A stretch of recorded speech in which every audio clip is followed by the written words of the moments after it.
Gravity is the force attracting two objects towards each other.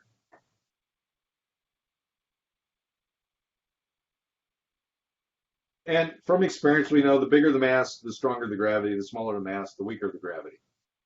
Okay, here on Earth, in the metric system, gravity causes an acceleration towards the center of the Earth at 9.8 meters per second squared, or in the US customary system, 32 feet per second squared.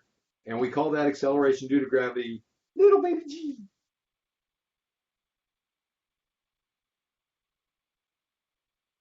Well, guess what? The moon is smaller than the Earth, so gravity on the moon is smaller.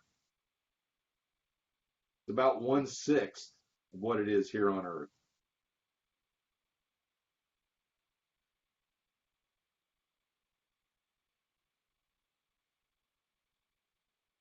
A little bit of humor for you.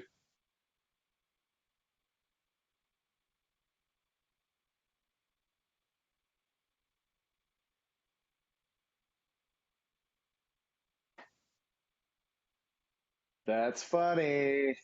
All right. All right. I want to introduce you to one more equation. And what's interesting about this one is it relates distance to acceleration.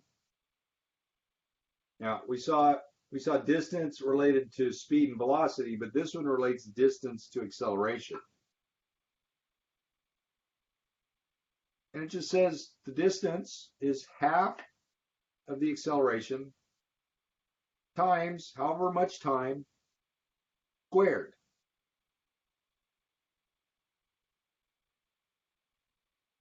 Which, as a guy that emphasizes units, it makes sense to me because acceleration would be like meters per second squared. So I'd have to have like multiply by seconds squared to get the seconds out of the equation, so I'm just left with meters. So from a math side, looking at things, it makes sense to me. Maybe that'll help too. Let's take a look at example 9.4 in the textbook. Here's the idea. We got a rock drop from a bridge. I think I found this picture. I think this bridge is in China somewhere, as I recall. Love to go take a picture of this bridge. Pretty. So we're going to drop a rock off the bridge. Well, when we let go initially, it's not moving. Gravity's going to start acting on it. After 2 seconds, we're told that its final velocity is 19.6 meters per second. Question is, what's the acceleration? Well, we kind of did this one already in that previous example, except this one's now metric. So let's go use this equation to figure out the acceleration, which makes sense because I know the final velocity, I know the initial velocity, I know the amount of time, so this equation just makes it easy. So I got my 19.6, which was my final, minus the initial. And remember, it's final minus initial.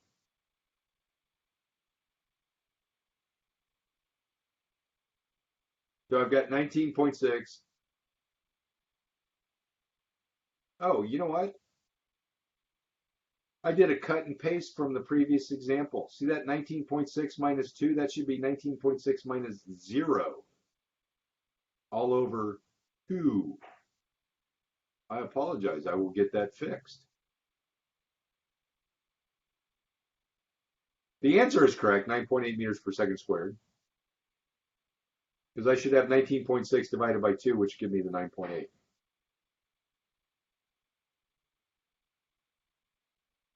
But again, that number should look familiar. It's the acceleration due to gravity in the metric system, the 9.8 meters per, see, back here?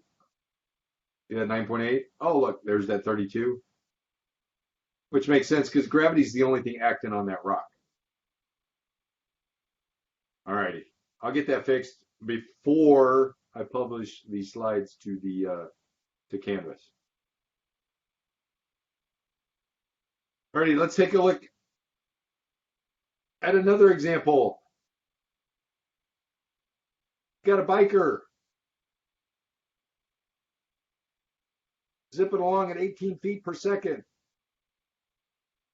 Car pulls out in front of him. He locks up his brakes. and in 1.8 seconds comes to a screeching halt.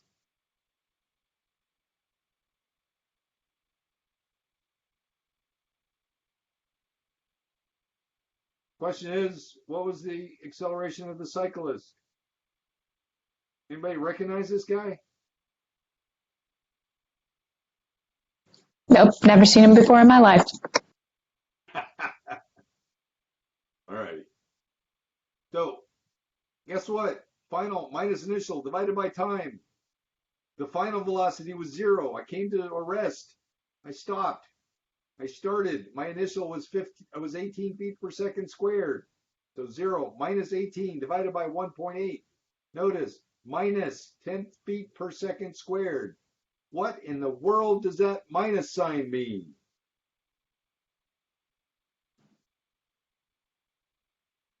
Your acceleration was in the opposite direction of your velocity. Exactly. I'm decelerating. I'm slowing down. Excellent. All right, example 9.5. Similar idea. 0 to 60 in 6.1 seconds. What's the acceleration? Drop the numbers in, bang on the calculator. Hey, Joe, check out these units. 9.8 meters per, or miles per hour per second.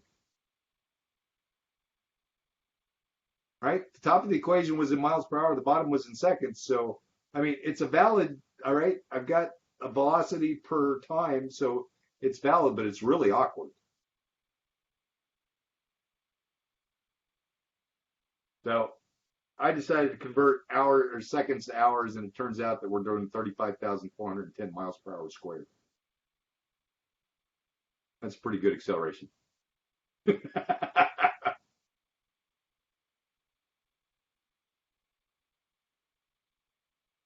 Alrighty, let's talk about free fall some more. So free fall has a very clear and distinct definition.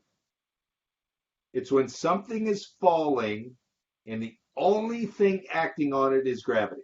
No air resistance, nothing else, just gravity.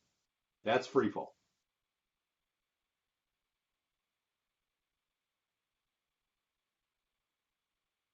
So, George, I've got a bowling ball. I've got an ostrich feather.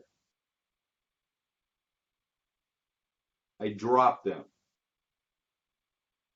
Which one hits the ground first in real life?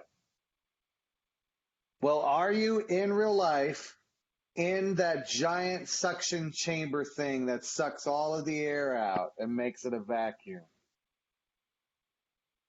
You mean this? Yeah.